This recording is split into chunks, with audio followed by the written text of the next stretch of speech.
And tonight on the Daily Wrap, big news out of Washington as John Boehner announces he is stepping down as Speaker of the House and retiring from politics at the end of next month. So who's going to replace him? We got a few ideas. The war between Donald Trump and Marco Rubio heats up, but some are asking if Mr. Trump's star is finally fading.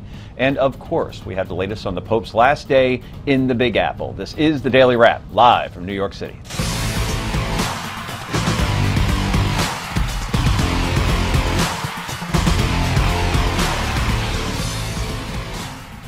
And welcome to the show, everybody. I'm Joe Concha, along with my co-host Rick Unger. Did you shed a tear today for John Boehner?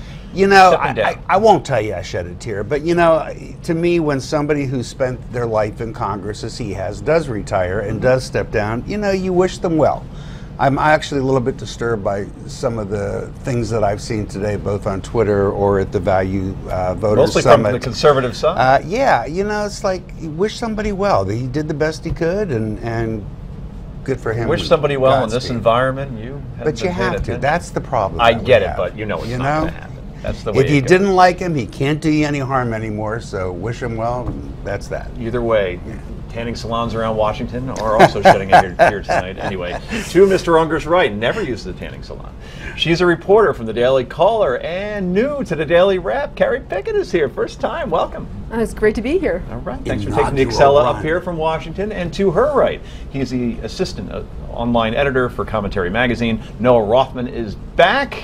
From Rare Friday visit. Looking Thanks, happy Noah. Too. Look at Noah. Noah's, he's glowing. Looking you got to very glow. sunshiny. He's got that Friday thing going on. Yeah, good job. All right, Daily Download. Let's do it.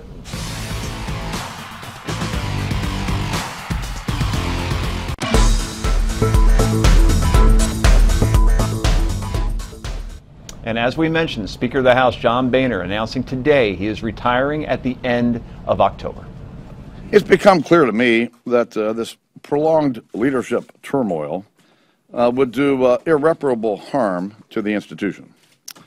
So this morning I informed my colleagues that I would resign from the speakership and resign from Congress at the end of October. But last night I started to think about this, and this morning I woke up and I said my prayers, as I always do, and I decided, you know, today's the day I'm going to do this.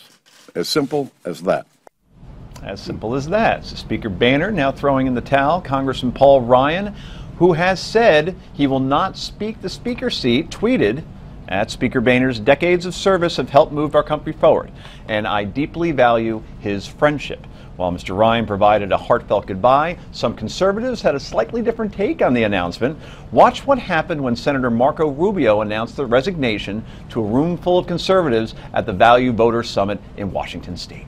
Just a few minutes ago, Speaker Boehner announced that he will be resigning.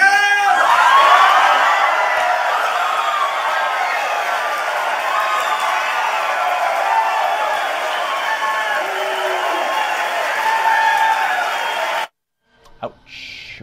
Congressman Matt Salmon, who has been very critical of Boehner as Speaker of the House, had this to say today. I think that what John Boehner did this morning was the activity of a very stand-up guy. In fact, he realized that he was becoming the focus of all of the attention, and he was the issue instead of the issue at hand, which is to get back to the Constitution, to do the job we promised the American people we'd do, and get on with doing what we have to do to fight Barack Obama. Now, there are reports out of D.C. that Boehner didn't have the votes to retain his speakership and that he had already agreed to a deal that would have kept Planned Parenthood funded in the next budget.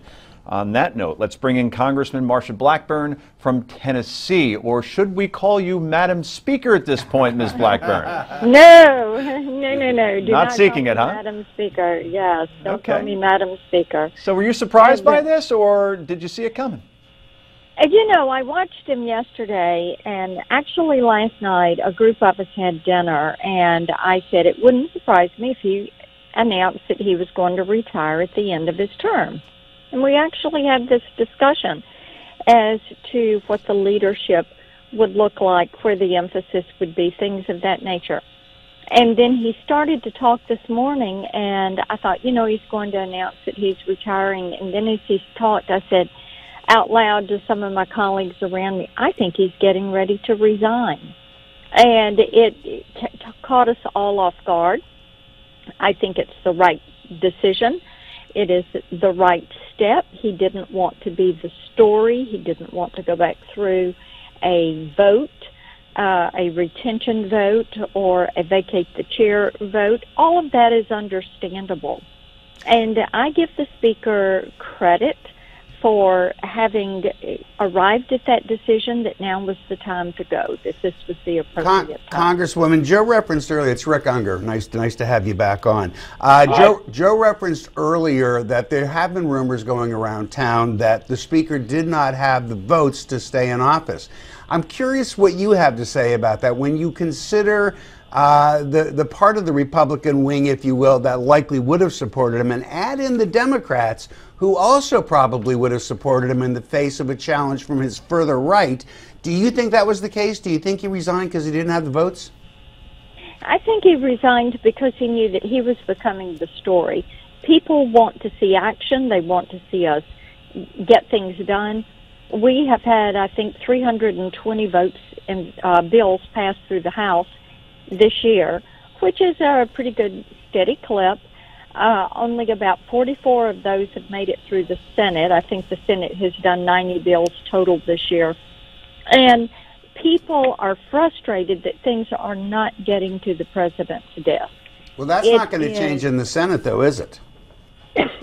Well, I think that this sends a message that the problem has to be addressed. And the Speaker knew that there needed to be a change. People, and Leader McConnell has some responsibility in this, and the Senate needs to pick their pace up. They need to take the bills the House is passing. They need to work with the House.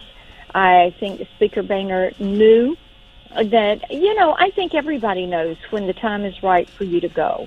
And he quite simply, as he said, this morning he just thought today is the time for me to go ahead and make an exit. And I give him a lot of credit for having decided this was the time to make that exit. The House needs to put its focus on getting things the American people sent us there to do. Representative Blackburn, go ahead.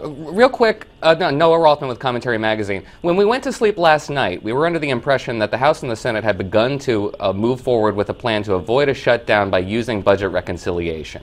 Has there been any movement on that process of using reconciliation to strip Planned Parenthood of funding? Do we understand that that's no longer going to be the strategy? Do you have any update for us on that? I think what you will see is some agreement arrived at on a CR. The Senate cannot get the votes for defunding Planned Parenthood. The House is not going to want to vote for a bill that continues to fund Planned Parenthood. I do think you will see that component addressed. People are working on that over the weekend. And then you are going to see a push for reconciliation that will address the Obamacare issues and Planned Parenthood issues, and that work is still in progress. Congressman Blackburn, this is Carrie Pickett from the Daily Caller. Really quick here. Curious about the Freedom Caucus. They seem to be getting a lot of blame for Speaker Boehner's downfall here. Can you address that? We only have 25 seconds here. I wouldn't say anybody gets credit or anybody gets blame. I don't think that this is that type of situation. The Speaker knew it was time to go. The House members have been unhappy with the direction our leadership has taken. It is time to punch the reset button to get back to work and deliver for the American people. And quite frankly, I think that's where most people are. Let's roll up our sleeves. Let's get to work. Let's get some of these bills off the to-do list. Who's next, Congressman, quickly? Who's the next speaker? Who's the next speaker? I don't know. I know McCarthy is looking at it. I have heard several others are going to take the weekend and look at it. And, there's an interesting option out there to ask one of the retiring members of Congress, like Klein or Miller, Candace Miller, to fill out this term. I'm so sorry we're up against it right now. We have to say goodbye. Enjoy your weekend, and thanks for joining us. We appreciate it. Bye-bye. More Daily Wrap in just a moment.